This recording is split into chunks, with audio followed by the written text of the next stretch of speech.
Hi, it's Mona McClelland here, and you asked, can you use hair dye while pregnant? Wow, great question. And I'm going to say no, and you're not going to like that answer, but let me continue. And why would I say that? And who am I to say that? Well, I was a color specialist in the hair industry for almost 3 decades, and I've colored thousands of heads of hair, including my own, and lots of pregnant women as well.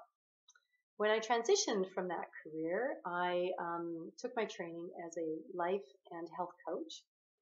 And I, started to realize, wow, all those chemicals going into the skin, the largest organ of your body, is not very helpful. I mean, I myself had to retire due to chemical sensitivities. No surprise there, right? So I'm still working on getting these toxins out of my body, and someday I have good days, and some days I don't have very good days. And I want to share with you maybe an alternative to what you can do to your hair.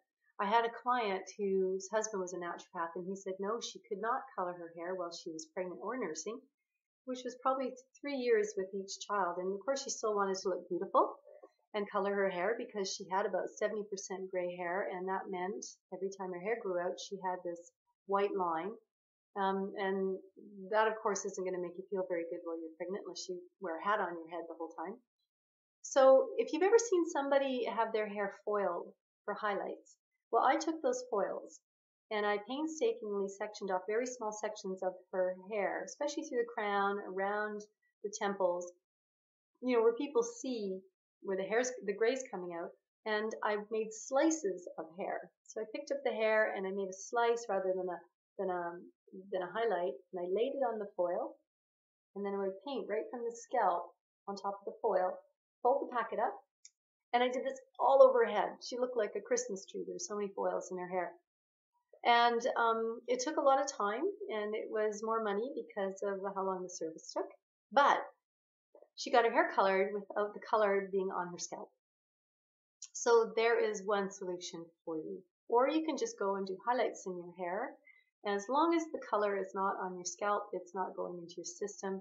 You are breathing in some of that toxic air, but at least it's not going into your bloodstream through your skin and your scalp. And you know what, I wanted to tell you about this also because, and tell you a little bit about my journey, because I know that there is a way that you can help pay for your hair color services without dipping into the family budget. If you're interested in that, I want to share this with you. When I retired, I had to learn how to serve a different way. And I turned to the internet and started working with a group of friends of mine. And what we're doing really well with, and it's really cool. And I thought you might like this information for a couple of reasons. If you'd like to see it, just go to my website, here'sanotherway.com. And the link is below in the description, so just click on it there. And what you will see there is a couple of things. What it is that we're doing, what it's all about, and some information from some folks that we've helped. And that's what it's all about, helping. So I hope this has helped you. And all the best with your pregnancy and taking care of yourself and being beautiful, feeling beautiful while you're growing that baby. All the best.